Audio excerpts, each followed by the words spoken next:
રજૂઆત અમે મહેશભાઈને કરી હતી. મહેશભાઈને બોલાયા હતા. એમને એમ કીધું કે તો મેં તમને કીધું બધા લઈને આવજો તો પહેલાં વેસેજ નાખ્યો હતો એમને 200 મણનો 200 ટ્રેક્ટરનો. 200 ટ્રેક્ટર આવી ગયા પછી કે હવે હોડ લેવાના છે તો કીધું આ મગફળી બગડે નહીં તો કે શું અમારી જવાબદારી છે તો કેની જવાબદારી રહે બોલાયા એટલે જાય ને.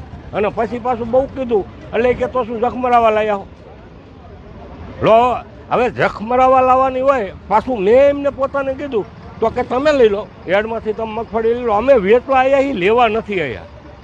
અમે વેચવા આવ્યા છીએ, ખેડૂત બધા વેચવા આવ્યા. એમની પાસે પૈસા હોય ને તો તમારી પાસે શું લેવા આવે? અમારે ઘર છે જ તે વાડીએ છે. હવે વાડીએ એ કે તો તમે વાડિયા રાખો ને. વાડિયા ભરવાન રે ભરી લીધું પછી હવે એમને કીધું કે હોટ લેવાના. વાહન હવે પહોંચી ગયા પછી હોવાનું કીધું. પહેલાં તો કીધું નથી. તો પહેલાં એમને કાલે જ કહેવું જોઈએ કે ભાઈ 50 લેજો. અમે એમને એ કીધું કે ભાઈ તો એક દી હરાજી કરો ને એક દી બંધ રાખો, 200 લઈ લો તો ખેડૂતને ભાવ મળે. આ ભાવ નથી મળતા. આ મગફળી પેલી સ્પેશિયલ આ કામ આવડાનું એવું છે કે ભરેલી રહે અને ડેમેજ આવી જાય એટલે આપણે 600માં ટનકારા કરી. મારું નામ